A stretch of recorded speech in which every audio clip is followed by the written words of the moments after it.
Evet değerli Pia Medya takipçileri, bu haftaki konuğumuz bildiğiniz gibi Dersim'in Komünist Başkanı Fatih Mehmet Maçoğlu. Başkanım hoş geldiniz. Merhabalar, iyi yayınlar diliyorum. Sağ olun. Şu an Almanya'dayız. Burada bir etkinlik için buradasınız. Sizi tanımayanlar için, gerçi Türkiye'de herkes sizi tanıyor ama sizi tanımayanlar için Fatih Mehmet Maçoğlu kimdir? Yani çok fazla şey var. Ben kendimi sağlık emekçisi olarak gören biriyim. Çünkü 25,5 yıla yakın acil, bulaşıcı hastalıkları ve benzeri sağlık ocaklarında çalışan biriyim.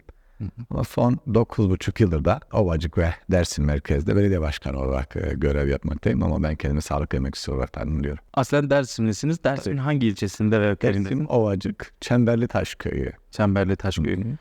Aile yapınızdan biraz bahseder misiniz? Nasıl bir ailede büyüdünüz? Biz 11 kardeşin en büyüğüyüm ben. 7 erkek, 4 kadın. Yoksul bir aileydik. Dediğimiz gibi 20 haneli bir köyde yaşıyorduk. Tabii mezarlarımıza beraber biraz daha fazlaydık ama annem babam okula gitmemiş. Zaman bütün çocuklarını okutmaya çalışan, nasıl diyeyim, yoksul. Gerçekten de yoksul bir aileydi. Çünkü biz okula giderken bile neredeyse ailelerimiz bizi okula götürürken komşularda ya da birilerine bizim yol paralarını bile borç alan bir aileydi. Ama tabii bizler büyüdükçe, yetiştikçe yavaş yavaş hayatı biraz değiştirmeye çalıştık. Baba ne işle meşguldü? Çiftçilik yapıyordu. yapıyordu. Evet, yani Anne ev hanımıydı. evet. Sizden başka siyasetle uğraşan kardeşiniz var mı acaba? Ailede. Yok. Genelde kardeşlerim bir kişi, iki kişi hariç gerisi özel yerlerde çalışıyorlar. İşte diyelim bir restoranda çalışıyor, kahvelerde çalışıyorlar. Hepsi Dersim'de. Hepsi Dersimli ama yok şu an hepsi İstanbul'da. Bizim köyler yakıldı o süreçte. Göceden köyler. Yakılınca 94'te önce 3 yıl bir Elazığ, ondan sonra da İstanbul'a yerleştiler. Hı.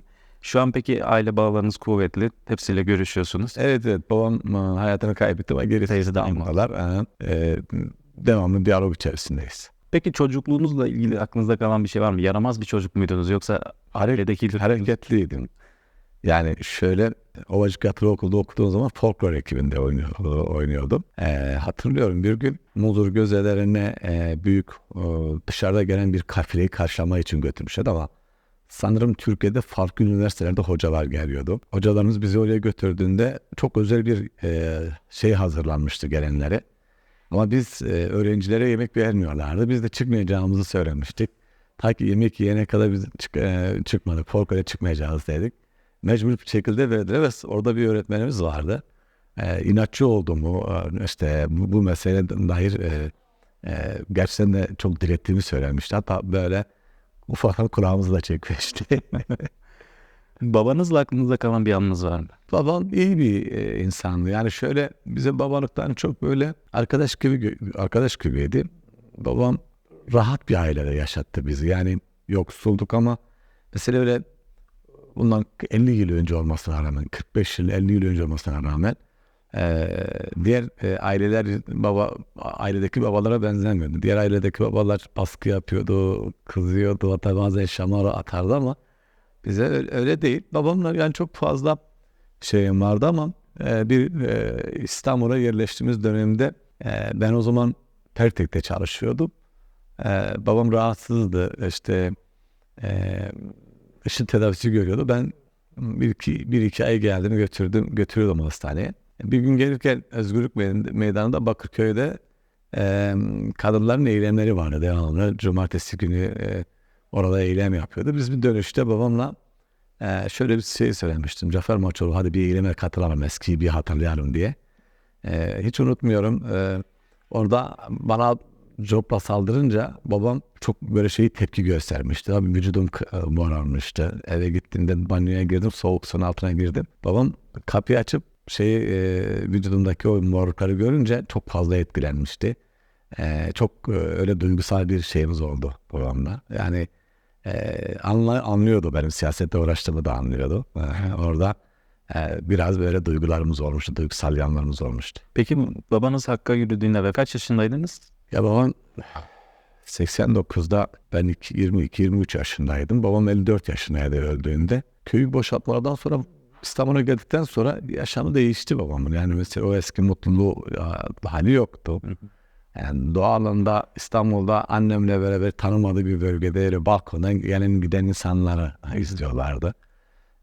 Çok çevresi de yoktu. İşte eskide köydeyken kahveye giderlerdi. İnsanlarla eğleniyordu. İşleri vardı. Köyde toplanıyordu, eğleniyorlardı. Ama İstanbul onlar için dönüm noktası oldu. Hep böyle köyü hayal ederdi. Hep böyle en ufak bir konuşmayı direkt köyden mi örnek verirdi. Ben 22-23 yaşlarında idim o dönemler. Yok, daha fazlaydım herhalde, 60 değil. Evet 32 yaşlarındaydım. Pardon, 32 yaşlarında falan. Peki babanız Zazaca ve Türkçe biliyordu. Siz Zazaca biliyor musunuz? Evet ikimiz de ana dilimiz Zazaca konuşuyoruz. Babam da öyle. Biz de okula gittiğimizde bilmiyorduk. Türkçe okulda öğrendik. Babanız Türkçe biliyordu ama. Tabii. Dedim belki hani İstanbul'a göçünüzde babanızın Türkçe bilmemesi etken miydi acaba? Onun üzerinden. Yok. Biliyorlardı. Babam yani okula gitmemişti ama bu köy okulları vardı eskide, bilirsin. İlk bir yıl 2 yıl okullara gidip gelmişti ama şey yok. Yani mesela diyelim ki diploması ve benzeri bir şey yok. Ama okulu bitirmiş değillerdi yani. Yani eğitim dereceniz nedir? Benim meslek yüksekokulu. Yani aslında Ovacıkyalı Bölge Okulu'ndan sonra Bingöl Sağlık Meslek Lisesi'ni kazandım. Orada toplum sağlığı bölümünü bitirdim. Sonra da hayvan sağlığı laboratuvarı ve veterinerlik bölümünü bitirdim Anadolu Üniversitesi'nde. Peki siyasete atılmanızda ne etken oldu acaba? Ya dersim olup da siyasete atılmayan var. Kim annesine doğduğunda o aile hangi siyasettense direkt o oyla başlıyor zaten. Ya şöyle bir şey, hiç unutmuyorum. Ovacıkyalı okuldayken bir öğretmenim vardı, ismini vermeyeyim. O dönem benim öğretmenimin siyasetini biz biliyorduk. Çünkü elinde ve cebinde devamlı Kaypak Kaya'nın kitabı vardı. Onu okuyordu. Biz böyle nedir, kimdir bir merak ederdik. Çünkü sonuçta insan kendi öğretmenine karşı büyük şey gelişiyor. Böyle sevgi gelişiyor. Aslında yatılı okulda bir bulaşı başladı. Sonra işte köylere yavaş yavaş insanlar, gençler gelmeye başladı. Hatırlıyorum o dönemlerde bu insanlar gelip skeç, tiyatro ve benzeri şeyler yapıyorlardı. Bir gün Ovacık'ta gençler gelmişti. Kaypakkaya'nın vurulma anı şeyini sergiliyorlardı. Aslında siyaset orada bir başlamıştı bizimle ama profesyonel olarak derseniz böyle 16, 17, 18 yaşlarından itibaren siyasetin örgütlü haliyle buluştuk. Tabii çeşitli yerlerde çalıştık. Sendikalarda çalıştık, derneklerde çalıştık. Ama 2013'ten itibaren de kurumun bir kararıyla yerel yönetimde faaliyetin gösterilmesi gerektiğine karar alındı. Orada da devam ettik. Şimdi bu yine kadar geldik bakalım. Peki belediye başkanı olduğunuzda siz ne bekliyordunuz? Halkın ne beklentisi neydi ve neyle karşılaştılar? Dışarıda bakarken belediye başkanının neden bu işleri yapmaz diye hep bakardık, yani yadırgardık. Çünkü şöyle düşünürdük, belediye başkanı bunu yapar, bunu da yapar diye. Hatta eleştirirdik, neden buralara girmez, niye bunu yapmaz diye. Ama belediye başkanı olduktan sonra öyle olmadığını gördük. Yani başka bir dünya görüyorsunuz. Böyle her şey size sorulur, her şeyin size ait olmasa bile sizin yapmanız gerektiğini düşünür herkes. Biz de öyle düşünüyorduk, yani hani kimseyi suçlamak için söylemiyorum. Ben derdim ya, belediye başkanı neden bunlar? Yani elektriği getirmiyorsa sen getir diyordum yani alan. Ama öyle olmadığını, yani siz getirmek isteseniz bile eğer o diğer kurum size buna izin vermiyorsa yapmayabiliyorsunuz, yapamazsınız diyelim. Ya çok hayal ettiğimiz, düşündüğümüz ve yapmak istediğimiz çok şey var tabii. Yani mesela biz yenilenebilir enerjiyle ilgili çalışmak istiyorduk. Ekolojik çalışmalarımızdan kaynaklı doğayı temiz tutmak istiyorduk. İnsanların temiz bir dünyada yaşamasını istiyoruz. Ama maalesef yaşadığınız ülke ya da yaşadığınız dünya bunların tamamını engel. Çünkü kendi şirketlerini, tekkellerini oluşturuyor. Siz bu tekkellerin herhangi birine bir zarar vermek istediğinizde ya da zarar demiyorum ama siz bir şey yapmak istediğinizde onlar zarar olarak görmeye başlıyor. Bundan kaynaklı da hayal ettiğimiz birçok şey yapamadık. Mesela kültürel sanat ve eğitim üzerinde bir çalışma yapmak istiyorduk. Bir akademik, ana dilde bir akademik alan açmak istiyorduk. Ama maalesef ülkedeki en son 2016 galiba, 2016'daki o darbeyle beraber mesela bizim coğrafyada, Ahmet Diyarbakır'da biz hep oralara baktığımızda orada da iyi çalışmalar gördük. Biz gidip bakıp gelmek istediğimiz ve buralarda ne yapıyor, biz nasıl bir şey yapabiliriz diye bir araştırma yaptık. Mesela onunla beraber bütün her taraf kapatılınca sizin de önünüzde engel olmaya başladı. Ama şunu söyleyeyim, yapmak istediğimizin belki %70-80'ini yapabildik yani. Bu kadar kötü duruma rağmen yapabildik. Peki halktaki karşılığını bulabildim ya. Halkın beklentileri neydi tam olarak aslında? Şimdi bizim 100 yıl boyunca belediyeler daha çok yol yapmış, sokak yapmış, diyelim su getirmiş. Kendi akraba etrafını işe almış. Bunun üzerine bir belediyecilik ya da kendi siyasetin yoldaşlarını işe almış. Böyle bir belediyecilikte herkes kabullenmiş bu tür belediyecilik. Yani ya yol yapmasa güzel yerler diyorlar. Ama bizim şöyle bir yanımız var. Biz mesela sınıf endeksli siyaset yapmıştık. Diyelim ki 1900 başlarından beri Türkiye'de değiştirmek istediğimiz Marksist o sosyalist anlayışı belediyelerden görülmediğinden kaynaklı şimdi yapsanız bile çok önemsenmiyor. Yani mesela çalışma süreleri bilirsiniz. Yani Amerika'da o 10 saatten 8 saate düşürmek için onlarca insan öldü. Yine diyelim ki insanların çalışma süresi içerisindeki izin hakları, işte ekonomik haklar, bunlar toplum düzeyinde çok görülmeyen bir halde. Diğer bir kısmı şöyle düşünün. Mesela sokağa çıktığınızda yani 200 kişiye örnek veriyorum 20 bin lira vereceğine 400 kişi çalıştır 10 bin lira ver mantığı var. Yani herkes bir sömürünün bir parçası olmaya ama bu sömürüde onun içerisinde de kendisini de faydalanmak gibi bir anlayış olduğu için ne yaparsanız yapın bir bölümünü mutlu edemezsiniz. Bir karşılığı olmuyor. Ama mesela bu meseleyi politize olmuş politik toplumlarda ya da insanlarda birilerde bunun karşılığı oluyor. Evet yani herkes evet iyi oldu demeyebilir ama bir bölümü de iyi oldu diye bize söylüyor. Evet, çünkü herkesin beklentileri farklı olabiliyor. Tabii. Peki Fatih Mehmet Maçoğlu bir gününü nasıl değerlendiriyor? Ya bazen benden çıkıyor. Yani mesela evliyim, eşim var, 2 kızım var. Normalde çocuklarıma bağlı biriyim. Böyle her gün çocuklarımla görüşmeyi önemseyen biriyim. Ama sabah işe bir gittiğimde işte örnek veriyorum, bir plan yapıyorum. Planda diyorum ki ya saat 11'den sonra çocuklara la görüşeceğim ya da çocuklara arayacağım. Ya da işte yakın ailem var, onlara gideyim diye böyle bir plan yaparım mesela ayda bir, 2 ayda bir. Ama belediyeye girdikten sonra bütün planlar değişiyor. Bu ailemin olduğunu da artık hatırlayamaz oluyorum. Ta ki yorulduğumda eve nasıl yani eve gitmem bir yorgunluk sebebi üzerine gidiyorum. Mesela şöyle değil. Acaba bugün akşam gitsem eşimle beraber bir yemeğe mi gitsek ya da şöyle mi gitsek de hiç plan yapamıyorum. Hakikaten hayat bir sosyalist belediyeler için söylüyorum. Bütün belediyeler için öyle değil. Bütün belediyeler mesai denilen bir durumu yok. İstediği zaman istediği yere gidebiliyorlar. Rahatlar, hareket alanları daha geniş. O sosyalist belediye başkanları ya da onların faaliyetini yürüten yöneticiler öyle olmuyor. Yani kapı birden açılıyor. Herkes orada. Devamlı geliyor. Birden sonra artık ben yolum beni eve bırakın diyorsunuz. Bu kadar. Vallahi ama emin ol 9,5 yıl boyunca belki 300 kez söylemişim bunu. Evet. Beni eve bırakın artık diyorum. Gidemiyorum artık. Kaldım ama güzel şeyler de oluyor tabii. Dostlarla görüştüğünüzde başka bölgeye gidip şehrinizi tanıttığınızda sonra o tanıtım sonrasında şehrinize bir geri dönüşler başladığında keyif de veren şeyler oluyor. Ama her halükarda hiçbiri bizim istediğimiz gibi dediğimiz gibi bir hayat olmuyor. Maalesef hayatımız bir yere bağlı, rüzgara bağlı. Evet. Nereye götürürse diyoruz yani. Peki makamınız boyunca yani görev aldığınız süre boyunca hiç böyle aklınızda kalan bir istekle, halktan gelen bir istekle, absürt veya tuhaf bulduğunuz bir istekle karşılaştınız? Çok fazla. Çok fazla. Onun çocuğunu işten çıkar benim kenara. Ya bak imar yapıyorsun ya diyor. Bu arsanın diyor onda %50 kes ama benim de %30 kesiyorsun ya. Onun %10'a düşüyor. Kardeşine bile öyle diyor yani. Kardeşler arasındaki paylaşmak kadar. İşte diyelim ki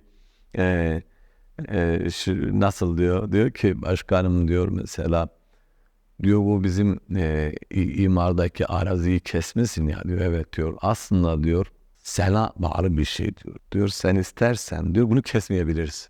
Diyorum ki yol nasıl yapacağım mesela diyorum. Bilmiyorum ama yani kesmesen de olur diyor bana. Ben diyorum o zaman sen de başkasının yoluna girmezsen, başkasının arazisine geçip nasıl şehre gelirsin diyor. Ya diyor herkese kes ya ben benden kesmek istiyorum diyor. Böyle ama çok fazla şey isteniyor. Yani öyle sadece o değil. Araçlar mesela geliyor şöyle duruyor bakıyor duruyor sana. Ya diyor sen araçları diyor ücretsiz yapmışsın ya diyor. Evet. Aslında diyor yapma diyor ya bunlara gerek yok diyor. Yap 20 lira 30 lira diyor ya versinler diyor. Tamam diyor. Amca o zaman şöyle yapalım ben sana bir kart vereyim sen 20 liradan öde diyor. Sen diyor niye her şeyi bana karşı beni katarak yapıyorsun? Böyle çok güzel şeyler oluyor. Tabii bunlar tabii ekonomik olarak toplum zorlanınca biraz da bireyci, faydacı yapı gelişiyor tabii orada. Güzel şeyler tabii benim için. Şöyle geriye baktığınızda yaşamınızdaki eksik dediğiniz bir şey var mı? Bu sadece politik değil, özel hayatınızda da. Yani böyle sorduğunuzda direkt aklıma gelmiyor ama benim hayatım hep zorluklarla geçti yani. Gerçi genelde hep öyle olur ya derler ya benim hayatım çok güzeldi diye öyle geldim ben şimdi kötüyüm diye kimse demiyor ama hakikaten öyle yani şimdi 11 kardeşiz. Yemek yapılırdı mesela büyük bir sinide makarna yapılırdı. Kim daha hızlı yetse doyuyordu o. Bazen sıcakta damaklarımız daha hızlı yanardı. Köyde yaşadığımız için yaz sezonu boyunca tarla, bağ, bahçe, yaprak kesimi, hayvan kışlık, odun benzeri diğer yatılı okullar. Yani mesela aslında okumak istediğim okulu okuyamadım. O benim için çok kötü geçti. Kazandığım halde Hacettepe Sağlık İdaresi bölümünü kazanmıştım. İsteyerek de gittim. Ama gelen evrak kağıdım köy adresine gelmiştim. Tembih etmeme rağmen o süreçte bakıp bana bildirilmediği için kazanamadığımı düşünmüştüm. Ben o zaman Konya Bozkır'da çalışıyordum. Hisarlı kasabasında. Tabii iş zamanları bakamamışlar. Babam bakamamış. Gelen adres bakamamıştı. Kayıt tarihi geçmişti. Mesela o okula gidememem. Hacettepe'ye gidememem. Benim için şeydi nasıl diyor. Üzüntü ve hep aklımda kalan bir şey oldu. Belki çok istediğim içindi yani. Şu an yapmakta olduğunuz, planladığınız ve yapacağınız projeler hakkında da bilgi verebilirseniz. Ya iki şeyi çok istiyordum. Gerçekten bu güneş enerjisi ya da benzeri enerji meselesi. Geri dönüşümle benzeri. İkincisini de yapı kooperatiflerini çok istiyordum. Yani kentsel dönüşüm tarzı. Ama maalesef ikisi çok engellere takıldı. Bizim kolektifin diyelim çalışmalar böyleydi. Mesela en çok sevdiğim üretim biçimini istediğimin çok üstünde bir yaygınlık oldu. Yani mesela ben kooperatiflerin 110 tane kooperatif olabileceğini, onlarla birlikte çalışacağımı hiç düşünmemiştim. En fazla şöyle düşünüyordum. Dersim 7 ilçesi bir de etraftaki illerle bir diyalog kurulursa gibi. Ama şimdi Türkiye'nin en az 40 ilinde olmaya başladı. O güneş enerjisiyle ilgili yer tahsis meselesi beni çok uzun uğraştırdım. Anamadık yani sistem engelledi. Yani tabii bu bizim başarısızlığımıza bir şey olsun diye bir karar. Ama doğalında baktığımızda ülkenin enerji ihtiyacı dışa bağımlı. Aslında bu tür durumlarda ön açıcı olsa bir şey de beklemiyorduk, bir bütçe de beklemiyorduk devletten. Ön açıcı olsaydı bugün en az 2 megabayt bir şey hem kendi üretimimizi ücretsiz hale getirecektik. Hem de bir 250-300 aileye yakın yoksul ailelere de elektrik ya hukuk olarak tam olarak ücretsiz veremiyoruz ama en azından çok indirimli yoksul ailelere verebilirdik diye düşünüyordum. Başkanım, programımıza katıldığınız için çok teşekkür ederiz. Son olarak paylaşmak istediğiniz bir şey var mı? Yani yok geldiğimiz yerlerde zaten şöyle bir plan yapıyoruz. Yaz sezonu, bahar, o hazırlık dönemlerinde mümkün olduğu kadar şehirde çıkmamaya çalışıyoruz. Çünkü yazın gerçekten de çok yoğun bir dönem oluyor bizim açımızda. Yangınlardan, düğünlerden, işte diyelim ki şehire gelenlere, misafirlere ve yaptığınız o iş zamanının olması. Bizde 5 ay çalışılıyor, 7 ay ya yağmur ya kar oluyor. Bundan kaynaklı genelde böyle 2015'inden sonrayla Kasım'ın sonuna kadar planlarımızı yapıyoruz. O 45 gün içerisinde. Cuma günü gelip pazartesi gidiyoruz. Pazartesi gidiyoruz. Mesela bugün gideceğim. O süreç içerisinde bir şehri tanıtmaya çalışıyoruz. Varsa projelerimiz toplumla buluşturup dayanışma üzerinde projelerimizi yapıyoruz. Mesela iki kez geldim. Bir kez arama kurtarma aracını aldım gittim. Bir kere de geldim işte fırını yaptırdım. Bir kere geldim yemekhane yaptırdım. Böyle her geldiğimde bir şey yapmaya dostlarımızla oturuyoruz. Ben burada dostlarımızın o sıcak karşılaması, yaptığımız projelere destek vermesi, bir de şehri tanıtarak tüm ülke ve dünyaya tanıtma çabasından kaynaklı önemli buluyorum buralarda ve dostlara teşekkür ediyorum. Bizim buralarda bu fırsatı vermeleri çok önemli bizim için. Çok teşekkürler başkanım. Ayağınıza sağlık. Tekrar Teşekkür görüşmek üzere. ederim. Çok sağ olun.